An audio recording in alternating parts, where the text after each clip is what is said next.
Good morning friends. आज है 1 जून। जून का महीना शुरू हो गया। देख सकते हो सेंसेक्स और सारे इंडेक्स कहाँ खुले हुए हैं। ठीक है, सेंसेक्स 75,200 पे यहाँ खुला हुआ है। चार्ट पे बैंक निफ्टी कहाँ खुला है, 54,400। ठीक है, तो ये यहाँ पे खुला है। सेंसेक्स ही ज़्यादा खुला है और निफ्टी जो ज़्यादा गिरे थे उस दिन, देखो सेंसेक्स ज़्यादा खुला है। ठीक है, तो हमने एनालिसिस में क्या कहा था कि अगर यहाँ पे खुलेगा या इस रेंज के अंदर खुलेगा तो कहीं ना कहीं इस लेवल को ये ब्रेकआउट कर सकता है, ये मेरा मानना था। पिछला एनालिसिस का आपने वीडियो देखा होगा, मैंने कहा था कि इस लेवल को ब्रेकआउट कर सकता है अगर यहाँ सस्टेन कर गया। तो हम देखते हैं, अगर हमें बाइंग साइड का सिग्नल मिलता है उस समय हम जो है पोजीशन बना लेंगे। इसमें सेल की पोजीशन नहीं बनेगी, ध्यान रखना। ठीक है, मार्केट हमेशा की तरह खुल गया है और यहाँ पे चार्ट ही नहीं बन रहा है, क्या यार। ठीक है, तो देखो बाइंग का प्रेशर आ गया, यहाँ से यहाँ बाइंग का आया है। अब देखते हैं,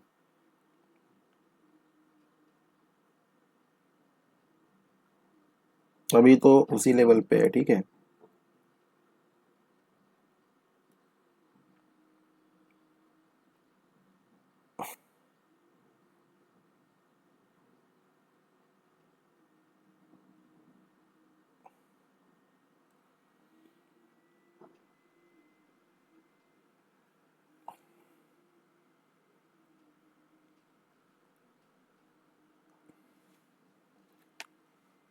वेट करेंगे आराम से।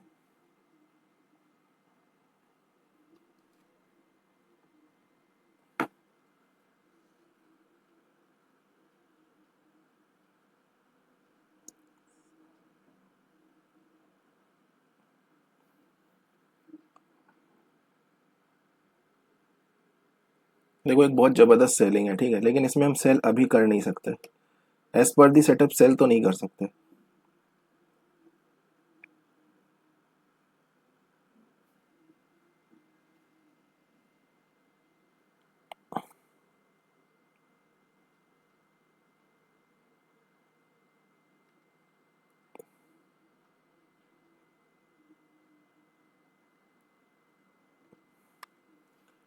ठीक है, तो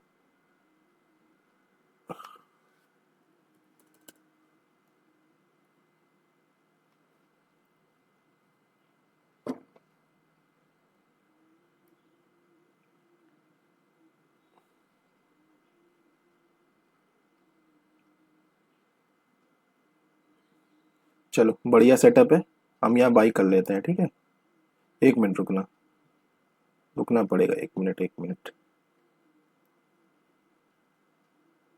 1 मिनट रुकना पड़ेगा।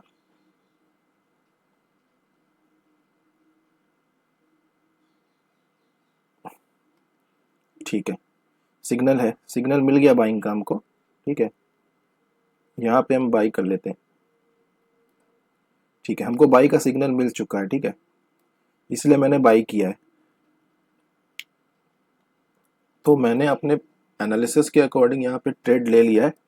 ठीक है, मैंने अपने एनालिसिस के वीडियो में ये बोला था कि यहाँ पे जिस तरह का नेगेटिव माहौल बनाया गया है, अगर इस लेवल पे कहीं भी मार्केट सस्टेन कर जाएगा तो वो ऊपर ही जाएगा, क्योंकि यहाँ पे लोग सोचेंगे कि ये नेगेटिव माहौल को देख के सब लोग यहाँ पे सेल करेंगे। ठीक है, तो सब लोग यहाँ पे अब सेल कर रहे हैं तो मार्केट ऊपर जाएगा, इसका ब्रेकआउट हो सकता है, इसकी प्रोबेबिलिटी हाई है। ठीक है, हालांकि इसके ब्रेकआउट के बाद ही शायद अच्छा खासा प्रॉफिट दिखने लगे शायद, लेकिन इसका ब्रेकआउट हो जाएगा। थोड़ा बहुत नेगेटिव दिखाएगा, उसमें हमें कोई चिंता करने की जरूरत नहीं। एक अच्छी बात ये हो गई है ना, एक तो हमारा ये सेटअप के अकॉर्डिंग था ट्रेड। दूसरा अच्छी बात क्या हो गई है मैं आपको बताता हूँ। दूसरी अच्छी बात यहाँ पे ये हो गई है कि बैंक निफ्टी ने ट्रैप क्रिएट कर दिया। बैंक निफ्टी ने रेड कैंडल बना के यहाँ पे लोगों की पोजीशन बनवा दी है सेलिंग के। ठीक है, अब यहाँ पे सेलर ही आ गए हैं। बैंक निफ्टी ने यहाँ पे जो है सेलिंग की पोजीशन, यहाँ पे सेलिंग का प्रेशर दिखा के यहाँ भी सेलर इकट्ठा कर दिए, मेरा ये मानना है। तो यहाँ से ये भी ऊपर जाएगा, क्योंकि यहाँ तो आए ही आए हैं, यहाँ भी आए हैं। ठीक है, तो यहाँ से दोनों ऊपर जाएंगे, ऐसा मेरा मानना है। ठीक है, तो अब मैं वेट करता हूँ पेशेंटली और कुछ नहीं, क्योंकि हमें जो ट्रेड बनानी थी हमने बेस्ट ट्रेड एग्जीक्यूट कर ली है। जो मेरा ट्रेड बना है आज का बहुत अच्छा ट्रेड है। ठीक है, मैंने अपने एनालिसिस पे लिया है और इसमें इसका ब्रेकआउट होने के चांसेस ज़्यादा है, तो अपना प्रॉफिट बन जाना चाहिए। ठीक है, तो हम वेट करेंगे शांति से बैठ के। 75 125 है, अगर अब इसका ब्रेकआउट होता है 200 325, ठीक है, एक अच्छा टारगेट दिख सकता है हमको आज। तो इसका ब्रेकआउट तो आसानी से हो जाना चाहिए, मुझे ऐसा लग रहा है। बाकी इसके बाद ऊपर भी जा सकता है, तो लेट्स सी, देखते हैं कैसा होता है, ठीक है। तो जैसे कि ये देखो, अब ये कंप्लीट रिकवरी में चला गया, चला जाएगा, ये नीचे नहीं आएगा, ठीक है। इसका रीज़न है, मैं आपको बता रहा हूँ, क्योंकि यहाँ पे अभी भी लोग यही सोच रहे हैं कि यहाँ पे सेल होगा, सेल होगा, ठीक है। किसी की भी जो है बाई करने की यहाँ पे हिम्मत नहीं है, कोई सोच नहीं सकता है यहाँ पे बाई करने का। अगर कोई यहाँ पे बाई करने का सोच नहीं सकता है, इसीलिए ये बाइंग साइड में जाएगा, ठीक है। तो उसमें डरने की कोई ज़रूरत नहीं है, ये नीचे नहीं आएगा, ज़्यादा नीचे नहीं आ पाएगा ये, ठीक है, ऊपर ही जाएगा ये। अब देखो, इतना कॉन्फिडेंस के साथ कैसे कह सकते हो? पहली बात, एक चीज़ करेक्ट कर लो, मार्केट में कॉन्फिडेंस नाम की कोई चीज़ नहीं होती, ठीक है। हम केवल अपने एनालिसिस पे ट्रेड करते हैं, ठीक है। फिर भी हम पूरे विश्वास के साथ कहते हैं, वो अपने एनालिसिस पे विश्वास करते हैं, ना कि मार्केट पे। मार्केट तो कुछ भी कर सकता है, जाने को इसके नीचे भी जा सकता है। बट मैं ये कह रहा हूँ कि 10 में से 7 की प्रोबेबिलिटी ये है कि यहाँ से ऊपर जाएगा, तो नीचे कैसे चला जाएगा? नीचे जाएगा ही नहीं है, क्योंकि सब लोग इसे नीचे जाता देख रहे हैं, इसीलिए नीचे नहीं जाएगा। बहुत कम लोग इसे ऊपर जाता देख रहे हैं, इसलिए ऊपर जाएगा, ठीक है। आप बस शांति से बैठो, अपना वेट करो। यहाँ पे जो एसएल होगा, ये 90 पॉइंट का एसएल दिखा रहा है, नहीं दिखा रहा यहाँ, तो पता भी नहीं चल रहा है 90 पॉइंट का एसएल। 99 100 पॉइंट का एसएल है, ठीक है, 90 40। तो ये ट्रेड एक अच्छा ट्रेड है, यहाँ से गिरना बहुत मुश्किल है मार्केट। और अपसाइड पे जाने के लिए मैं अगर कहूँ तो इसको लगाने से कुछ नहीं होता, जो है यहाँ वाले चार्ट पे देखा जाएगा, ठीक है। तो वेट करते हैं, यहाँ पे देखो, यहीं पे देखो, अभी हम जो है बाद में डिसाइड करेंगे हमें क्या करना है क्या।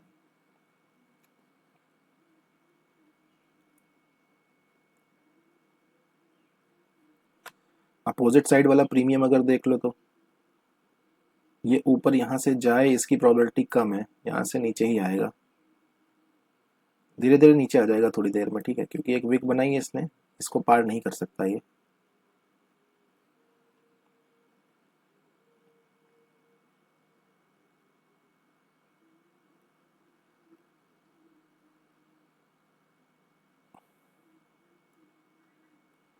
ये बना रहा है एक ट्रैप, मेरे हिसाब से तो ये एक ट्रैप है, डाउन साइड पे जाता दिखा रहा है, जाएगा नहीं। एटलीस्ट इसके लिए ये लेवल बहुत इंपॉर्टेंट है, ये वाली विक का, ठीक है, 75,000 का जो लेवल है, ठीक है।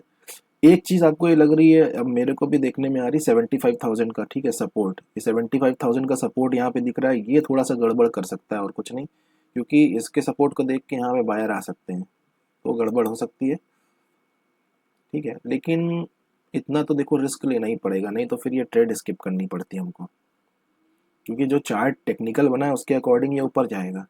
यहाँ पे सेलर ऑलरेडी आ गए, यहाँ पे बायर की आने की हिम्मत ऐसे है नहीं, तो इसलिए यहाँ पे नीचे जाना मुश्किल है।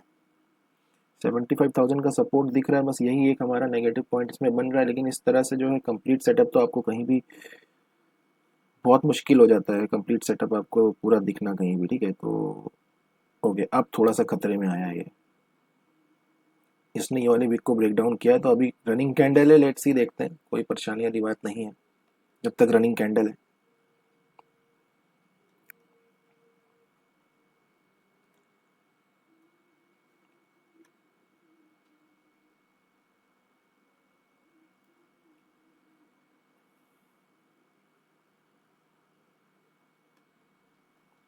आप और कुछ नहीं कर सकते हो, आप अपने जो आपका एनालिसिस है ना, उस पर आपको भरोसा करना ही पड़ेगा, अपने एनालिसिस पे आपको भरोसा करना ही पड़ेगा। नहीं करोगे तो फिर ये होता है कि आप, ये ट्रेडिंग प्रोफेशन ही ऐसा है कि आप उस फिर आपका जो है आपकी बात बन नहीं पाती है, ठीक है।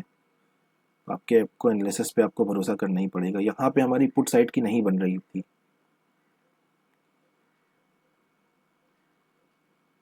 पुट साइड में बहुत ज़्यादा रिस्क था हमारा। पुट साइड का जो यहाँ पे टारगेट देना था वो भी दे चुका है, होपफुली अब यहाँ से रिवर्स करना चाहिए, नहीं करेगा तो फिर क्या होगा, नहीं तो फिर अपना ऐसे लेट होगा ज़्यादा से ज़्यादा, और क्या होगा।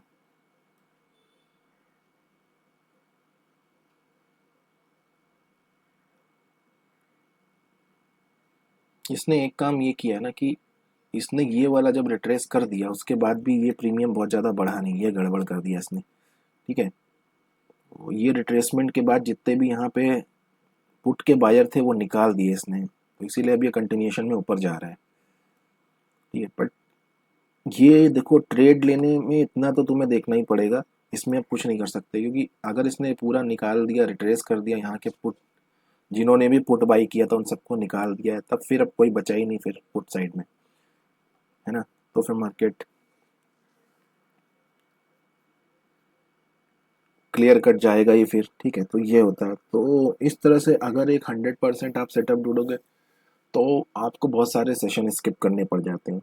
ठीक है, खैर वेट करते हैं, हमने इसका ब्रेकआउट किया है, लेकिन अब ब्रेकआउट कर दिया तो थोड़ा सा रिस्की लग रहा है। अब कहीं से अगर ये रिवर्सल में आ जाए पूरी तरीके से तो बात अलग है। ठीक है, क्योंकि ये देखो विक है ना, विक बन रही है बार बार, ये भी बहुत बड़ा सिग्नल है कि इतनी आसानी से नहीं होता कंप्लीट रिवर्सल, इसमें आने के चांसेस बनते हैं अभी भी। विक बन जा रही है। देखो कभी कभी क्या होता है ना कि आपका एनालिसिस कुछ भी हो, ठीक है, आप जब ट्रेड मैनेज करते हो तब भी उसमें प्रॉफिट हो जाता है। ठीक है, तो यही चीज़ होती है, मार्केट की खासियत यही होती है। तो आपको अपने एनालिसिस पे बिलीव करना पड़ेगा, उस पर भरोसा करना पड़ेगा। ठीक है, और आपका जो एस एल है, स्टॉप लॉस, ठीक है, वो वहाँ तक आपको देखो वेट करना ही पड़ेगा। अगर बीच में निकलोगे तो वो चीज़ें फिर वैसे काम नहीं करती हैं इतनी अच्छी। ठीक है, तो बेटर यही है कि आप अपने एनालिसिस पे बिलीव करिए। और हमारा परफॉर्मेंस पिछले दिनों का बहुत अच्छा रहा है, तो अगर ऐसे लेट होते भी हैं तो कोई इशू नहीं, क्योंकि बिना ऐसे लेट हुए तो आप मार्केट में आगे नहीं बढ़ पाओगे। ठीक है,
ओके, सो बात करते हैं अभी तक मार्केट में हो क्या रहा है। तो मार्केट में जो एक चार्ट आज बना है वो अनएक्सपेक्टेड चार्ट है, बहुत ही ज़्यादा अनएक्सपेक्टेड चार्ट है, ठीक है। और ये यहाँ पे मैं बताता हूँ क्यों। क्योंकि देखो कभी भी जब इस तरह का सेलिंग आई है और हल्का मार्केट रिकवरी में गया है, देन मार्केट ऊपर आके फिर सेलिंग दिखा रहा है, सेकेंड इंडेक्स फिर सेलिंग दिखा रहा है, तो डेफिनेटली हम देखो सेल नहीं कर सकते। वो एक सबसे कठिन चीज़ रहती है सेल करना। आप किसी भी सेटअप में देखोगे तो उसमें आपको 10 में से 7 बार आपको जो है लॉस ही मिलेगा, ठीक है, सेल करोगे तो। अब हमने ये देख के यहाँ पे बाई किया, तो मे भी ये हो सकता है कि हमने थोड़ा जल्दी बाई किया और हमें एक बार ब्रेकडाउन पे करना चाहिए, लेकिन क्या करते, क्योंकि 9.17 पे हमने बाई किया, 9.17 तक यहाँ पे मार्केट ने जो है डाउन साइड का दिखा दिया था ऑलरेडी, ठीक है, अच्छा खासा नीचे चला गया था, तो इसको देख के यहाँ पे भी सेलर आ गए थे, तो वो बाई करने का सही टाइम था। अब मैं आपसे क्यों कह रहा हूँ कि अब यहाँ पे क्या हो सकता है। मार्केट एक ऐसे जोन में चला गया और हमने जहाँ पे अपनी पोजीशन बनाई थी उस जगह से ऐसे जोन में चला गया है जहाँ से अब हमको प्रॉफिट मिलना थोड़ा सा मुश्किल है, ठीक है। और हो क्या सकता है, हो ये सकता है कि हम कॉस्ट टू कॉस्ट या 10-20 पॉइंट के प्रॉफिट में देख लें अपने आप को, ठीक है, ये हो सकता है। या इसके बाद इससे अगर हम बच गए तब उसकी बात कह रहा हूँ, नहीं तो हो सकता है हमारा एसएल हिट हो जाए, क्योंकि हर बार मार्केट लो ब्रेक करने की कोशिश कर रहा है। यहाँ पे हाई ब्रेक किया है ना, तो इस बार देखो लो ब्रेक करे या ना करे उससे पहले से आ जाए, तो अगली बार जब जाएगा तो इससे थोड़ा सा ऊपर ही जाएगा, ज़्यादा नहीं जा पाएगा, ठीक है, तो यही होता है। तो अभी मार्केट की कंडीशन को देखते हुए देखो दो तरह की ट्रेडिंग होती है। एक होता है ट्रेडर जो लेके अपना ट्रेड बैठा रहता है, एक होता है जो कंडीशंस के अकॉर्डिंग और अपने जो इंडेक्स है उसका जो बिहेवियर है उसके अकॉर्डिंग चल के डिसीजन लेता है, ठीक है। तो अब जिस कंडीशन में हम लोग यहाँ बैठे हैं उस कंडीशन में मुझे ऐसा लगता है कि प्रॉफिट ले जाना मुश्किल हो जाएगा, क्योंकि यहाँ से देखो अगर इस लॉस से बच गए तो, वरना अपना एसएल हो गया, ठीक है। चलो ठीक है, आज हमारा एसएल हो गया 100 पॉइंट का, 99 है, 100 पॉइंट कह सकते, ठीक है। तो क्या है कि ना अब यहाँ से पूरा एक साथ गिरे ना गिरे कोई बात नहीं, हो सकता है इसके बाद फिर थोड़ा सा ऐसे ब्रेकआउट करे, थोड़ा सा ऊपर जाए, फिर जाके फिर नीचे आए, तो ऊपर नीचे ही करता रहेगा। मैं ये कह रहा था आपको अभी कि अगर हम इससे बच जाते तो हम इसके ऊपर जैसे ही जाता हम अपना बुक कर लेते, ठीक है, ये कॉस्ट टू कॉस्ट हमारा होता, ठीक है। तो ये हमारा बेस्ट था। और अभी भी जो लोग यहाँ पे अब सोचेंगे कि नीचे जाएगा तो थोड़ा सा मुश्किल है, थोड़ा बहुत नीचे जाके ये इसका ब्रेकआउट कर सकता है, यहाँ पे कॉस्ट टू कॉस्ट में आ सकता है। डे के एंड में मार्केट कहीं ना कहीं तो जाएगा ही, या तो ऊपर जाएगा या तो नीचे जाएगा, तो उतना नहीं वेट कर सकते हम। उतने ऊपर नीचे के चक्कर में प्रीमियम डिके होता है, हमारी रेंज बढ़ जाती है, ठीक है, तो एसएल की रेंज बढ़ जाती है और इससे टाइम पास करने से आपका प्रॉफिट नहीं बढ़ता है, ठीक है। तो ये ध्यान रखना है आपको। तो ये हमारा जो है इस कंडीशन में बेस्ट होता है, लेकिन उससे पहले हमारा एसएल हो गया, कोई इशू नहीं है। आई होप कि आपको समझ में आया होगा, ठीक है। इस कंडीशन में मैं आगे भी कभी जो है सेल नहीं कर पाऊंगा, क्योंकि मार्केट में अभी क्या चल रहा है कि नेगेटिव नेगेटिव चल रहा है पूरा माहौल, ठीक है। और ऊपर से रेड कैंडल, फिर परसों का जो मार्केट गिरा था, परसों ये रेड कैंडल, फिर परसों जो मार्केट गिरा था वो अलग सेशन, लास्ट सेशन फ्राइडे को, तो उसको देखते हुए आप कभी भी यहाँ पे मतलब सेल नहीं कर सकते हो, ठीक है। वो बात अलग है कि इन्फ्लुएंस में धीरे धीरे चला गया तो सेल करके भी क्या मिला, देखो जिसने सेल किया मुश्किल से उसे 100 पॉइंट दिखे, यानी कि उसके बुकिंग के 60-70 पॉइंट आते हैं अगर अच्छा ट्रेडर है तो, ठीक है, जहाँ टोटल 100 पॉइंट दिख रहा है। तो ये चीज़ ध्यान रखना, ठीक है। तो इस तरह से आज की ट्रेड थी, तो हमको जो है आज हमारा लूज हुआ है, कोई इशू नहीं है, ठीक। मिलते हैं नेक्स्ट वीडियो में, कहीं जय हिंद।